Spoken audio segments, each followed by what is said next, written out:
I like to get up early on Saturday morning to score a couple extra hours of peace and quiet for myself. Huh? You know, that's important for your health, especially if you're like me, genetically hardwired for a heart-seasoned coronary before 50. Huh? The last thing the men in my family see before they step into the tunnel and head toward that halo of light is the tire of the Oldsmobile in the driveway after they've dropped the snow shovel.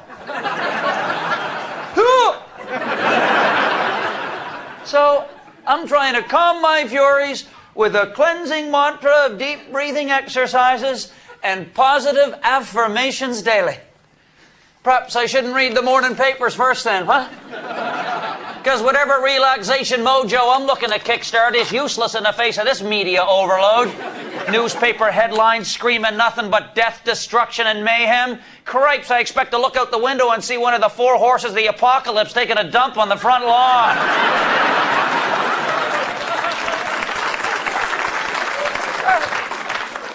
The perspective from the left blames the right. The one from the right blames the left. Meanwhile, the tabloid in the middle is telling me to just go watch a few lap dances and forget about it. Now look at this on CNN. George W. Geez, they're running his infomercial for Armageddon 24/7. I'm telling you, people, I still can't get my head around that, right? Georgie Jr. falling face first into his gig at the White House after hijacking the democratic process with a cabal of right-wing Christian fundamental hitmen in the greatest electoral travesty of all time.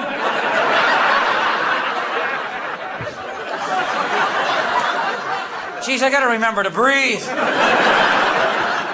Now W's king of the world and you're either with him or against him. I guess Canada finally decided we're not. Cripes, it's about time. How long do you figure Kretchen was going to sit in the fence before he realized he had to pick it up his arse?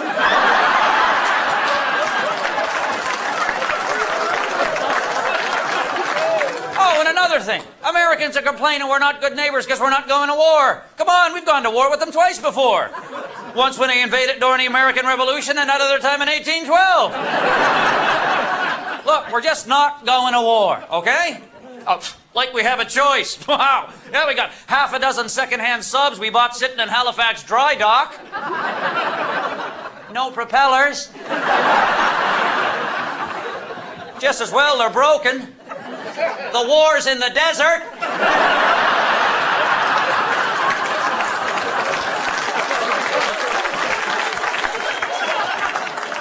Look, I'm going to tell you. You don't have to be a Bay Street CEO to know we're attached to the hip in a $1.9 billion a day economic relationship with the world's only hyperpower.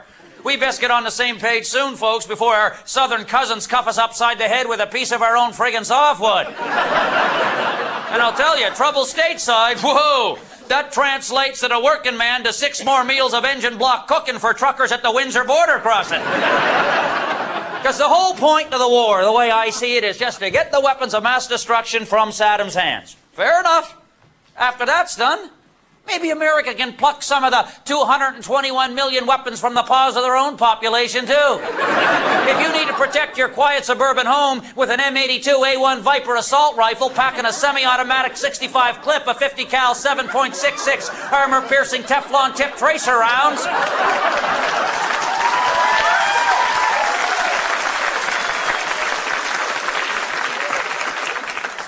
And maybe the land of the free isn't so free after all, is it? Especially if you're one of those folks returning from a Sunbelt vacation with a deep dark tan and a week's growth of beard. Whoa! Oh, that used to be sign of vacation time well spent. Now, thanks to Tom Ridge and his minions at Homeland Security, that look is screaming Al-Qaeda operative with a dirty nuke in a kit bag. So you can forget about whatever blue blood Canadian Anglican pedigree bought you perks in the past, pal. Because once George W.'s New World Order gets a hold of you by the short and curlies, the backroom pistol whipping you've got coming will make a noonday stoning in Mazar al-Sharif seems like a friendly game of shinny.